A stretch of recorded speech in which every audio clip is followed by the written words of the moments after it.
So we have to educate our buyers about how to use their money and how it breaks down and what that payment would look like. I always go to all of my appointments, including appraisals.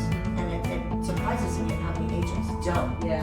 Because, I mean, you've done all this work and the appraisal is going to make or break your deal. So why wouldn't you show up? Yeah. Welcome to the Give or Gain Show. I am here with my good friend Cyndee Heelan. We've worked together for many years. I have seen her in action, working miracles for her clients, and I wanted to bring her today to learn from and get you to meet. Awesome. Thanks I'm for excited. being here. Yeah. Thanks for asking. Of course. Cyndee, how long have you been in real estate? A little over 9 years now.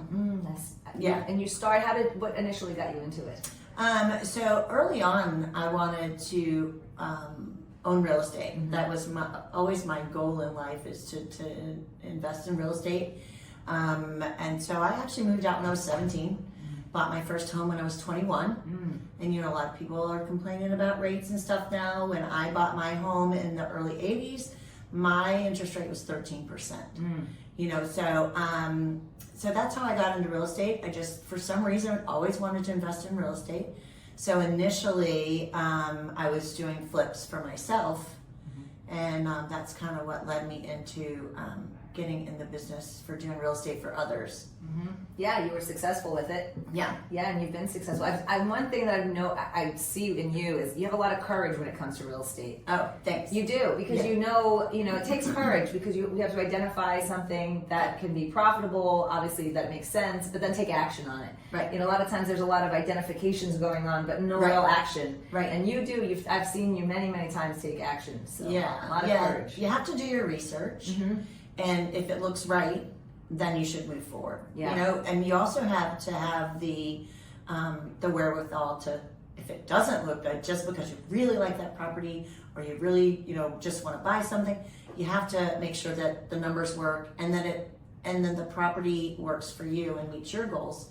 And sometimes you have to let them go, which, that's also hard. Not just acting on them, but knowing when not to act on them. Right. Exactly. Yeah. So, I think that experience also helps my buyers and sellers. By having that experience myself, I can actually help them look at, whether a property will meet their goals, right? Or they should move on. Exactly. Yes, a very successful person in real estate many years ago told me sometimes the best deal you do is the one you don't do. Yeah. Oh, that's a very good way to put it. Exactly. Yeah. That's having the fortitude and understanding. Yeah. And of course, having a real estate agent, because I say it all the time, real estate agents are not created equal. And it's not just about our commission and how much you're paying them. You really need an agent that is going to be in your corner and fight for what works for you, not them when they're paycheck. Yeah. Yeah. And you've done that for your family too. Your daughter. Yeah. You found, it was time for her to buy. Yeah. When you got her into real estate really young. Yeah. I was really surprised when she came to me and she's like, Mom, I don't want to rent. It's a waste of money. And I'm like, oh, she's listening. She does hear me, right? And she says, yeah, so when I go away to college, I want to buy a house. I'm like, great, okay, good for you. Yes. Where's the money? Right, exactly. And she literally was like, I'm here. And I'm like, great, what do you do next weekend? So yeah, she's bought a home a few years ago, and she could actually sell it for double what she made on it. What she bought it for. Yeah. And I've helped several of my nieces and buy homes, their first homes. Yeah. So. Yes, I've been fortunate to work with a lot of your family. Yes. Thank you. Thank you. Yeah. It's good to have a partner that you can trust with your family and friends and your deals, your business. Yeah. Not just my family, but my business in general. And I would not be where I am today without the help and guidance that you've given me. When you come into a new career, you can sit in classes and learn things, but unless you have someone in your corner that's willing to help you and teach you and guide you, that you can call all hours of the night, on the weekends. It's a partnership. Yes. Yeah. So I've been very fortunate to have great people in my corner, and you are at the top of my list. Thank you. You're always so supportive and have been incredibly supportive of I believe that what really connects you and I is we both know we want what's best for the client. Yes. And we know that, just like you said, there's no pressure to do something. If something's not right for someone, there's no pressure. Right. And we share that. We Right. share that commonality. Yeah. I think that's what makes us such a successful partnership, because there's no pressure in that. It's like, okay, if it's the right thing, like for your daughter, when it's time for Caitlin, it was like, okay, let's take action. It was the right thing. And she's done so well. But we've also known when it's not the right thing. Yeah. And I think there's a lot of agents and lenders and other people involved in a transaction a lot of times that will just push them through to get their check. Yes, right. And I'm very fortunate that my business is by referral, and I think the only way you can run a referral business, a successful referral based business, is by always doing the right thing. Yeah. You know, because clients will know. You get them into a house, and we talk about this a lot with especially in Florida, with interest rates and with insurance. You know, we have to set them up for success and let them know, look, you know, rates are based on this year. And I think a lot of lenders and a lot of agents don't give them that advice, and then next year they're in trouble because their insurance has gone up or their taxes weren't what they were expecting. And you know, sometimes we have to let our people know this is not a good move for you because of X, Y, and Z. Right, exactly. Yeah, and there's been several clients that you know, I've told them, look, this is probably not the right deal for you. Yeah. Which meant that I had to continue showing them homes, and I had to continue, you know, doing more work. But in the long run, that's what was right for my client. Yeah, I mean, I know that there's a lot going on in real estate right now. Yeah. But what trends do you see mostly coming or happening right now in the real estate market? We had an interesting few months here recently with the presidential election. That always kind of throws a kink in things. Of course, people have gotten used to that low interest rate. So a lot of people were waiting, you know, hoping for that again. Of course, we've seen a lot of change in the Airbnb market.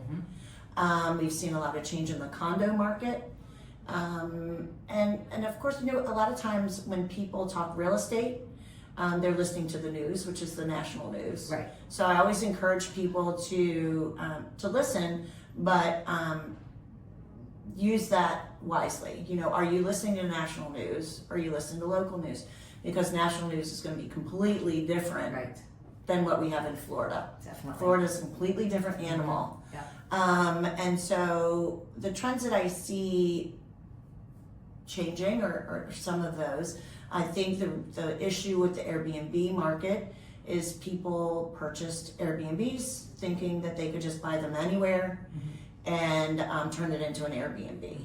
And that's not really the case. In my experience, you need to have some type of reason for them to rent in that area. Yeah. Either at the beach or maybe like Daytona with Bike Week and that kind of thing.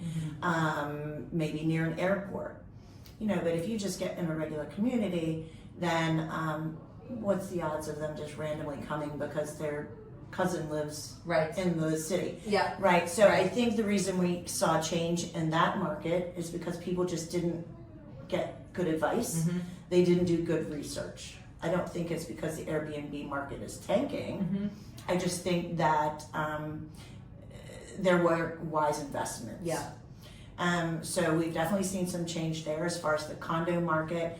I think that a lot of people are concerned about the condo market, especially in Florida, because we have so many new things. And there's a lot of agents that don't understand it. Yeah. So there's a lot of agents that won't touch condos. Yes. So by that happening, the condo market in itself is changing just because agents aren't educated. Right. People aren't educated. Is there concern about buying a condo? Absolutely. You have to make sure that they have a good budget, their insurance is correct, they've done all their inspections, and there's just a lot of paperwork to do it. But I do think that the condo market is going to start coming back a little bit. I agree. Once everyone starts understanding it. Yeah. Jim Mahalik, he's the condo director for Supreme Lending. He's the chief underwriter in Dallas, nationwide. And he said something in an interview that I did with him that he said, Florida's getting it right. We think, we're in the muck of the changes, but at the end of the day, in the Florida condo market, now we have a reserve study, which is required. So we know what's going on with the building versus, if a board just elects to not have reserves, you just can't do that. A building has to be maintained for safety. So I think as though we're going through this change, the condo market is being set up for a major success run. Because we have a great population growth and the assessments will be known up front. Most of everything will be predictable, more predictable than it has been in the past.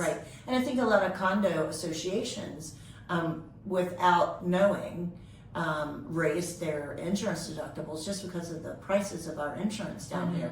Raise the insurance deductible, not knowing that by doing that, then it would make the complex no longer financeable.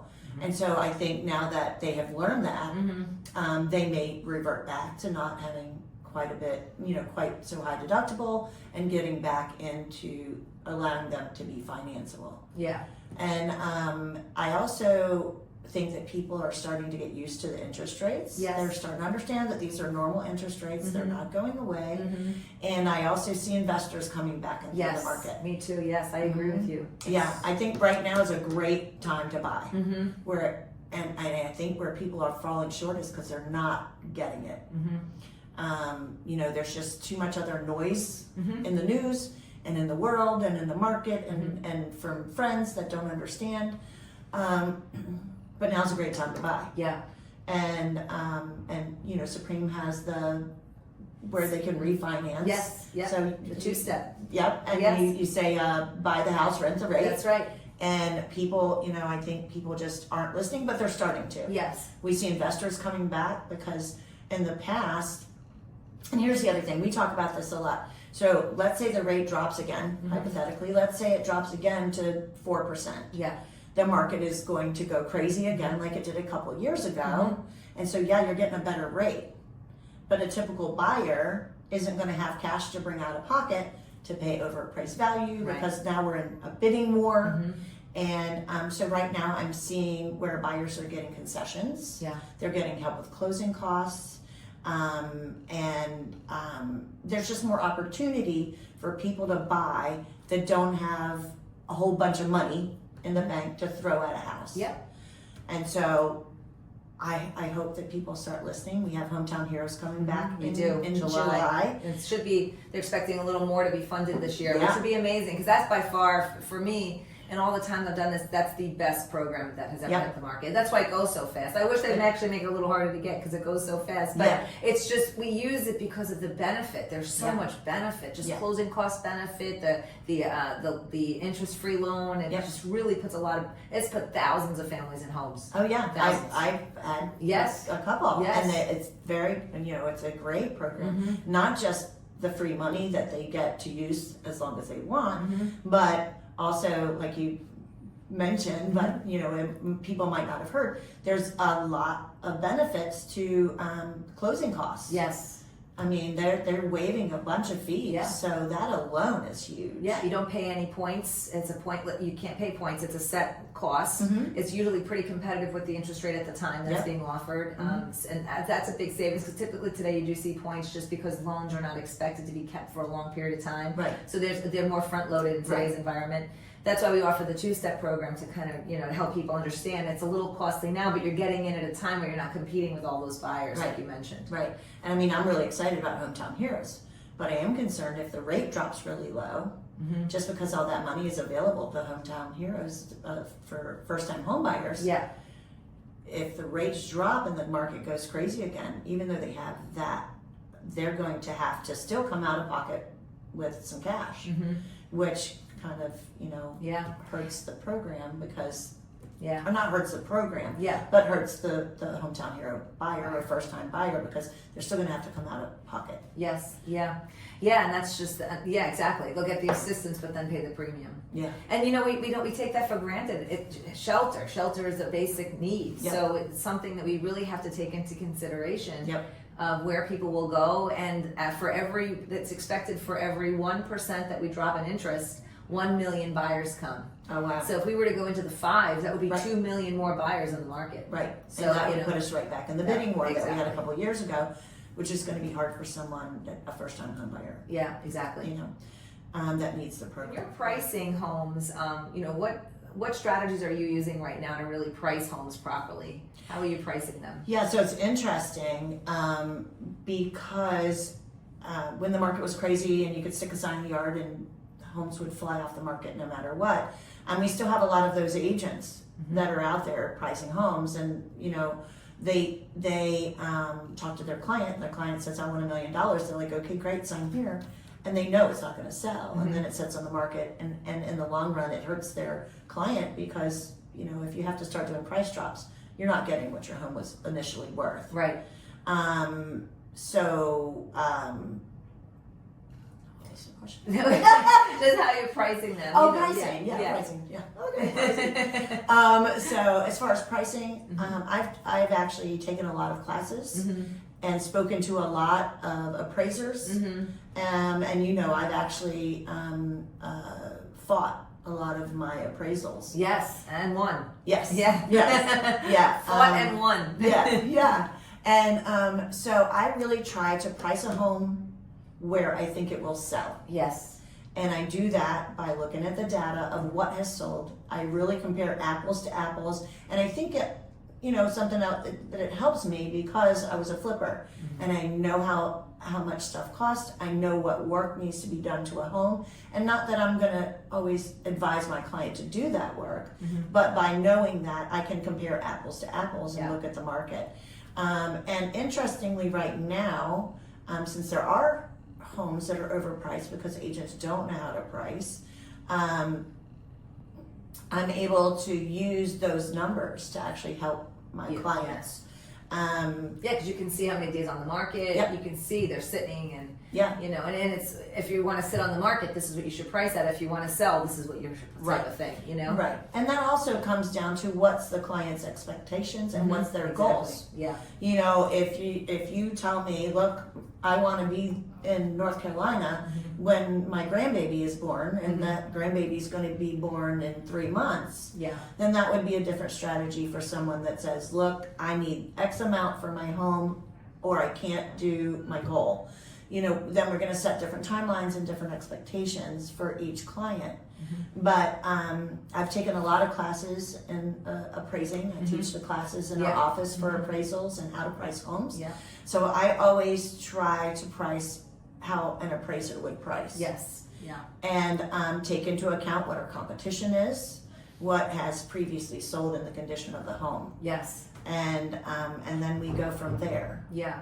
Yeah, I remember years ago we had that conversation, and one of the appraisers we know, Bob, who's great, and he said, think like an appraiser. Yeah. That's what he taught in the class. He said, because if you're, you know, combating the appraiser's opinion, Right. it's like it's not going to work. But if you can give an appraiser something they can hang their hat on, Right. they have to be able to hang their hat on something. It can't just be opinion based. And Right. that's why I think you've been so successful with it, because Yeah. you use factual information. Yeah. And it's not just opinion based, because otherwise it's just opinion versus this is his opinion based on these factors. Exactly. And you provide information to provide other factors that could suggest something different. Right. Yeah. I mean, you know, because appraisers are human. Yeah. They're not going to be the expert in every single community. Right. So you may know something about that community that the appraiser didn't know, Yeah. wasn't aware of, that affects the pricing of that particular home. Right. And so, you know, some appraisers are easier to work with than others. I always go to all of my appointments, including appraisals. And it surprises me at how many agents don't. Yeah. Because, I mean, you've done all this work, and the appraisal is going to make or break your deal. So why wouldn't you show up? Yeah. You know, so I always make sure that the house is in perfect, as good condition as it can be. I try and have the lights on. I'm there. I meet him with comps. I put notes on him or her. Yeah. I put, you know, comps on the details on the side. How the subject property is different than the comps that I'm giving him. Yeah. And you know, maybe they didn't take that into account. You know, so if you can give them whatever information you can give them. Now, of course, you can't tell an appraiser, look, I think it should be this price. Yes. But you can give them whatever points that you use to Right. help price that home. And again, another very successful tip is to never suggest a value. Right. Right. That's like a no-no. Yeah. Yeah. Yeah. And, you know, I tell my clients all the time, look, I could get a buyer for your home at $1 million. Mm-hmm. If it doesn't appraise, Right. it doesn't matter. Right. Exactly. Right. So we have to make sure that the home is going to appraise if we want to have a successful closing. If we Right. want to get them to the closing table. Mm-hmm. And so we have to know. Yeah. And I do that for my buyers as well. Mm-hmm. Before I put in an offer on a home, I do a price comparison on that home to see what offer we should present, whether or not it's going to be an issue when we get to appraisal, so that I can stay ahead of the issues with my clients and let them know, look, this is the situation and these are the things that could or may happen. And it's just all a strategy. Yes. You know, if I have a buyer that says, I don't care, offer the $1 million, Yeah. I want the home, and we don't expect it to appraise for $1 million, then, you know, we have that conversation Right. as well. Exactly. And so they know they're getting the home, but depending on the appraisal, they may get it for less than Yeah. what they initially offered. Yeah. So I think pricing a home properly for a buyer and a seller Yeah. is very important. Yeah. And having that conversation with the seller, being able to have that conversation, and just suggesting these are the reasons why, and you have all the data to show it. Yeah. You have access to all that data. Yeah. Yeah. And I say all the time, I would rather put a house on the market for $1 than overpriced. Yeah. Because the market is going to tell you what your home is worth. Yes. And perfect example, I just got a condo. We know condo markets are hard right now. I just got a condo under contract. I had 8 offers. I'm still getting people calling me on this condo. I'm trying to put in backup offers. We're actually going to be closing next week. So we're not showing them anymore. Yeah. Everything's done. We're just Yeah. waiting for the date. But I had to have that conversation with my client. So when I sit down with someone, one of the first things I ask is, what do you think your home is worth? And now sometimes I'm shocked low and sometimes I'm shocked high. And so this particular client, I thought they needed to be around the 225 range. Initially, they wanted 270. So that's a pretty big Yeah. gap. Yeah. Right? Yeah. And I won't take an overpriced listing. Yeah. Period. Because I'm doing my client a disservice. And if they don't understand it or don't see it, I'm not going to be the one to have the conversation later about I told you so. Right. So I had a conversation with them, talked to them about their goals. When do you want to be in your new location? And so I showed them the market, and right now there are 4 other condos on the market. One is priced at $239, which is a price drop. I think they were over $250 before. There is 2 other condos that are listed at $229 with the price drop arrow, and then there was a brand new one at $229 that had been on the market for like 6 days. Yeah. So I went through them. We looked at we compared apples to apples. Do they have a new kitchen? Do you have a new kitchen? Right. Those kind of things. And so after looking at those, my clients needed a minute to think about it, and we ended up listing the home for $225. So we listed it lower than the other homes, and in doing so, we got 8 offers on the property in 5 days. Right. And we are over asking price, and we are over the 3 that are listed at Unbelievable. at $229. And since we went under contract, the one for $339 has now dropped to $314, and they're still not under contract. Yeah. So by getting the home ready for showing, Yeah. and teaching your clients and explaining to your clients what that means and what they need to do, what their job is in the sale of their home, I was able to get them $230 for the home. That's just amazing how how do you really prepare? That's how you prepare your sellers. How do you prepare your buyers for the market? What is some tricks on the buying side? Yeah, so on the buying side, again, we'll sit down with a good lender, Yeah. aka Get a Whitefall. clear financial picture. Clear financial picture. And I tell them all, a lot of times buyers will say, oh, I'm not ready right now. I want to buy in May. You're like, great, then you need to be ready now. Right? So I tell all of my people that they need to speak to a lender at least 6 months ahead of time. And a lot of them give me pushback. They're like, oh, I know my credit's good. I know I'll be fine. And so I tell them all the time, my husband, his name is Robert Heelan. Mm-hmm. His dad was Robert Heelan. There's no junior or the second or anything. So every time we go to buy something, there's something that comes up on our credit that got mixed up with him that we have to deal with. So it doesn't necessarily mean that it's something you did. Right. But things come up, especially if you have a common name. Right. You know, if your name is Lisa Smith. Right. Yeah. Or John Smith. Yes. Right. Yeah. You need to prepare sooner. You do. And just having the clarity. You know, Yes. I find that when buyers have clarity, they can make faster, more confident decisions. Mm-hmm. And when you're in the market, I see a lot of people say, oh, they think I should find a house first. It's Right. really not the case. Like, No. ultimately, the goal is when you're walking through a door Mm-hmm. and it could potentially be the home you want, we need to make sure those numbers work for you before you get in there. Right. Because how often have we seen people shopping in the wrong price point? You know, Right. they're shopping thinking, oh, they saw a payment online. Yep. Then they get in there and it's like, wait a second, the payment's not that. And it's just because online's using different information. They're using national averages, Yep. homesteaded taxes. Yep. It's just not accurate. Right. And the intention is not to be, not inaccurate, but it is.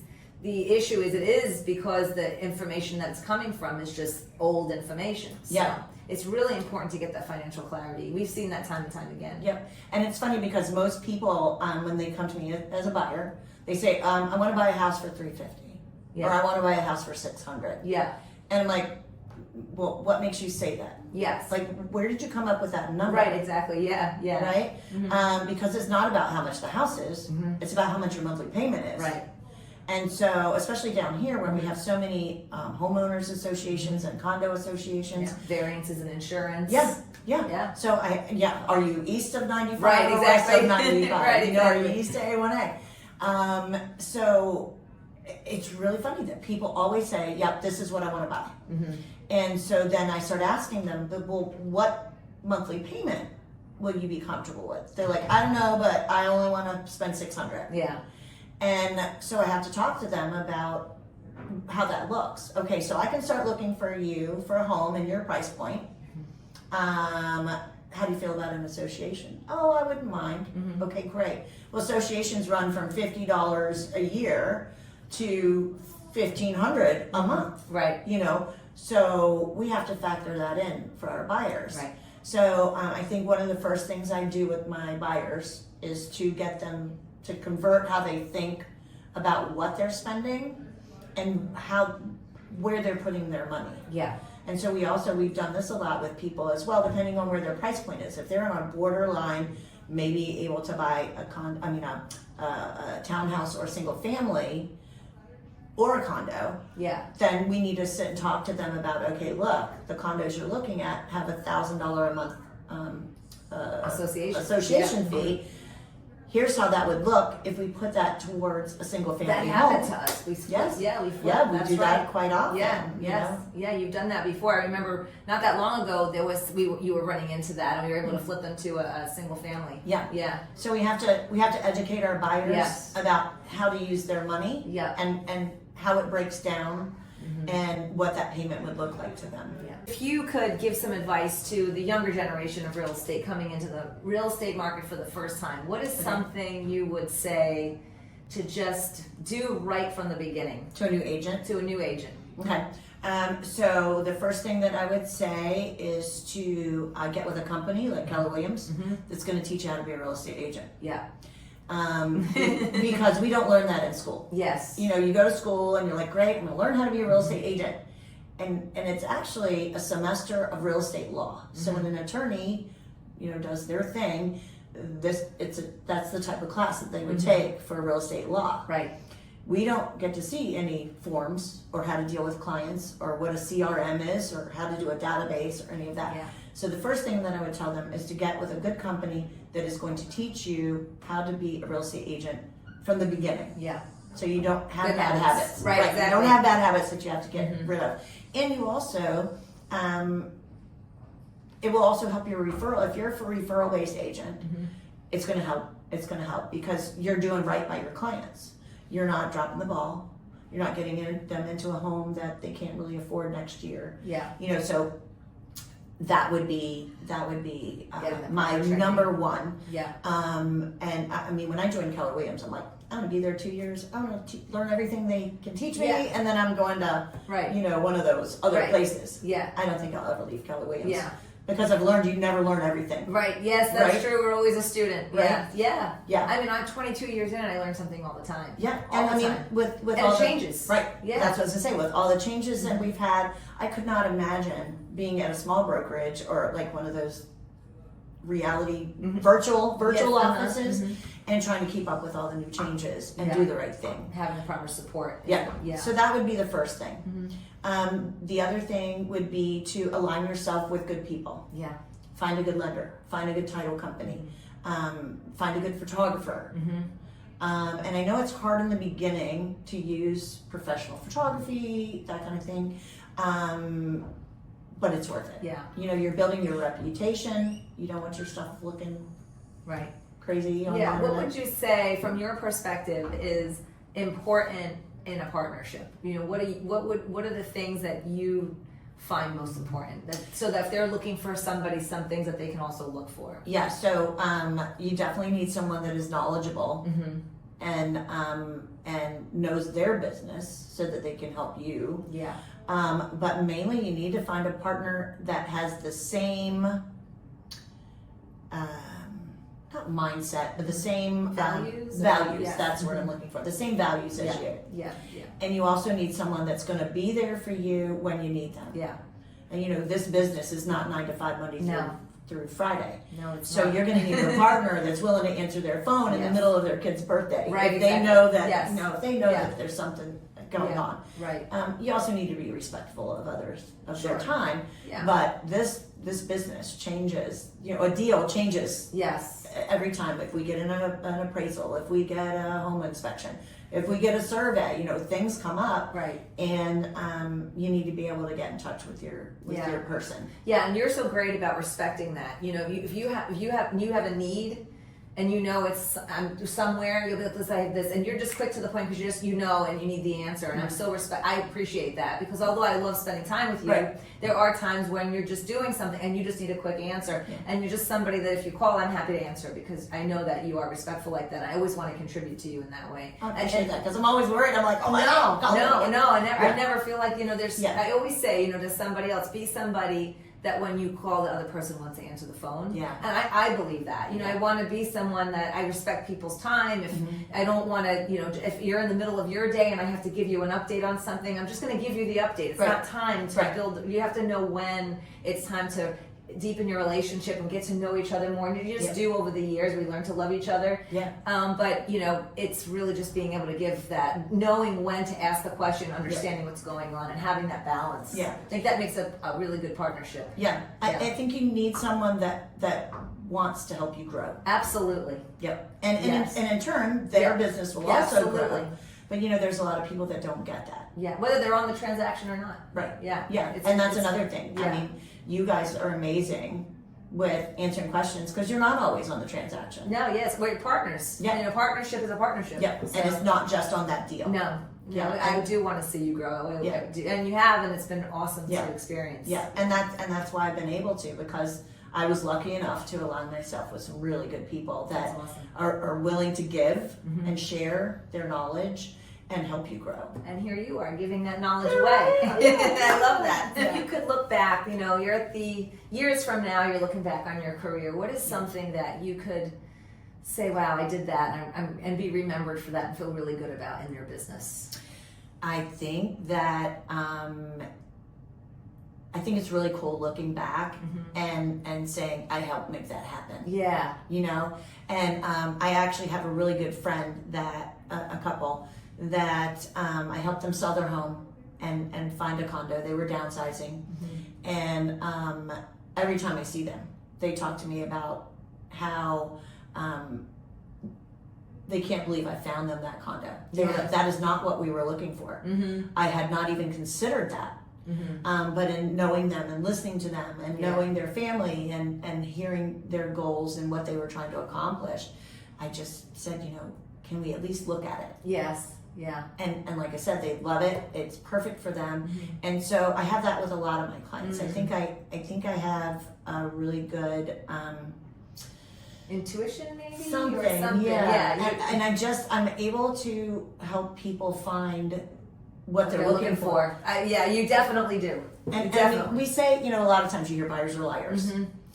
They're not. Right. They're just not knowledgeable. Right. They don't know sometimes. Right. Yeah. Yeah. It's our job to teach them. Yep. And I'm glad you said that. I think as an agent, they're hiring us as the professional. So it drives me absolutely crazy when agents don't take that approach and they let their clients run the deal. And when the clients run the deal, who aren't professionals, that's when things go sideways. Yeah.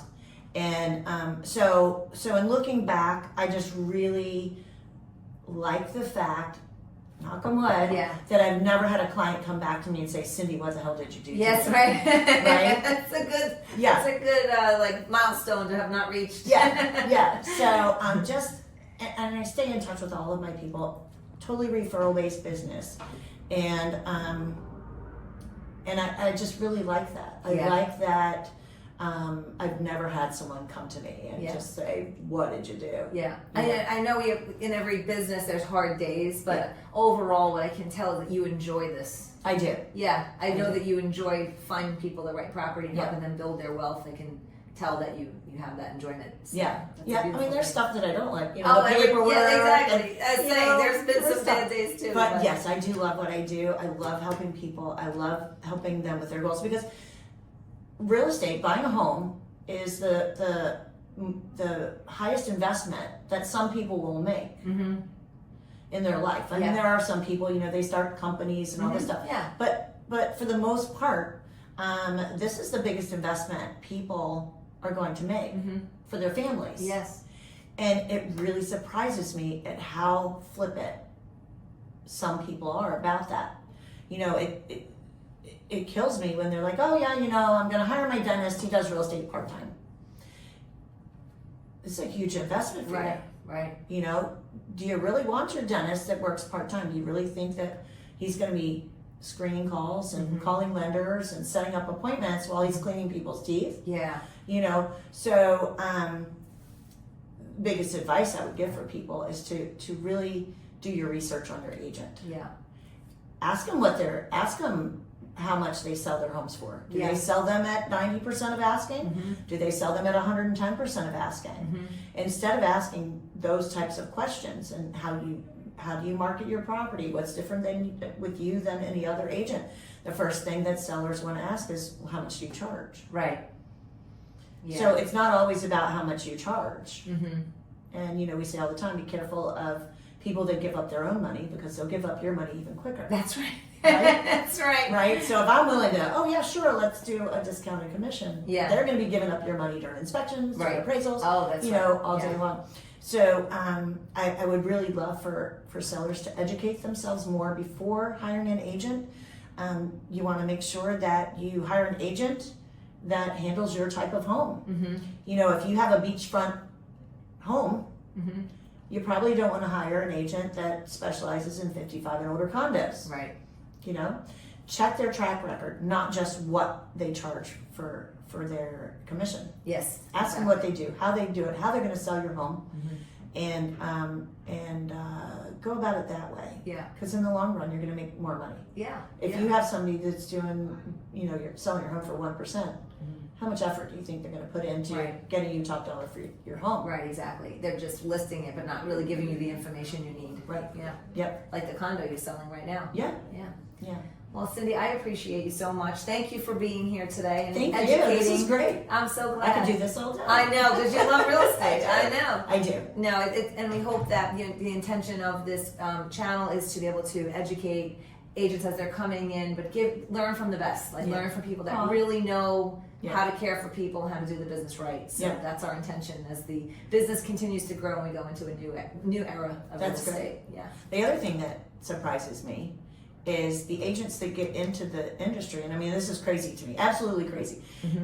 Agents that get into the industry that don't believe in owning real estate. Yeah. It's like, oh no, now's not a good time to buy. I don't know. No, I rent. I've been renting 20 years. Yeah. So Yeah. Higher And back impact. to your daughter, you know? Yeah. I mean, she has had controlled payment. Yep. She bought it at a great time where the payment is now, you know, she could rent the house for much more than she bought the Yep. payment. It's appreciated double of what she bought. I mean, it just goes to show you, you know, if you didn't believe in it, you wouldn't have your own family do it. Now Right. your daughter is in a situation she would not be in Right. had she not listened to you and Yep. learned from you throughout the years. Yeah. Yeah. Yeah, and you know, people talk about investing money in different ways. I obviously Yeah. believe in investing in real estate. Yeah. And year over year, I mean, last year was down a little. Yeah. This year's down a little. But generally speaking, in South Florida, we're looking at 18% return on investment year over year. Where else are you getting that kind of return on your money? Yeah. And that's just an equity in the home. That doesn't include if you have it as a rental property. You know, cash flow. Right. Yeah. So Tax deductions. exactly, Yeah. tax deductions. Yes. So The other there's so thing many that reasons to- something that buyers don't always pay attention to is the net flow from what the property could potentially go up in rent, because when Right. you're renting, you are in somewhat of an uncontrolled environment. Right. If prices go up, values go up, you have that opportunity. The landlord has the opportunity where you're owning, it's more of a controlled, and there's a difference. There's a spread there that, in my eyes, is a savings. Yeah. You know, for me, I've lived in my home for 15 years. Right. So I could rent my house for 3 times the amount of my payment. Yeah. So to me, if I was renting, I would be paying 3 times almost to live in the same home of what I would own it for. So Yeah. I think there's that cash flow in itself that I've been able to invest in other things Yeah. is also an investment while Absolutely. I'm building equity in my home. Yeah. Yeah. Yeah. So I'm a big believer in it. As opposed to building someone else's equity. Exactly. Yeah. Build It your kills own. me. It kills me to see people renting. Yeah. And Yeah. I know a lot of people are afraid. You know, well, what if I need a new roof? Well, Yeah. what if the dishwasher breaks? Yeah. You know, so there are things that you have to plan for. Yeah. But I also know a whole bunch of people that are renting that can't get their landlord to fix anything. Right. Exactly. Yeah. You Be your know? own landlord. Yeah, and it's Yeah. just throwing money away. Yeah. So, you know, if people are afraid then of buying for whatever reason, or don't even, I've talked to people that are like, I've never even thought about buying. I'm like, how have you not thought about it? Right. Yeah. You know, so maybe just start with a conversation. If you're renting, you know, start with a conversation about what does it look like. You always say get a clear financial picture. Right, yeah. Which Right? is a free picture. It's Yep. free. I mean, there's Yep. no cost to it. Just you spend a little bit of time and you understand. Maybe it's not today, maybe it's not in 6 months, but do I want to buy in a year? Yep. Is it in my future 2 years from now? Start now. Understand how to get there. Yep. You can, like you said, if there could be a confusion on credit, or just doing some things on credit, or getting your finances in order. There's so many things, little things you can do, but it's hard to hit a target if you don't have one. Exactly. Yeah. And you worked with some of my people 2 and 3 years. Yeah, oh yeah. But you give them goals. My pleasure to. And you know, we'll sit back down with them in a year or so and they're like, oh yeah, well, you know, that didn't happen. Exactly. Right? And that's okay. Yeah. Right? But like you said, if they have a goal and a clear financial picture, then at least they know what to do to get there. Yes. Or even whether or not that's what they really want to do. Right, exactly. You know, But maybe no, we have yes. sat down with some people who are like, yep, nope, not for me. Right. I'm going to keep running. Yeah. I don't understand it, but you Yeah, know, yeah. that's them. So I think if there's anyone that's even considering buying, give us a call. Yeah, absolutely. Sit down. We'll figure it out. Absolutely. Yep. Thank you, Cyndee. Thank you. I appreciate you so I much. appreciate you.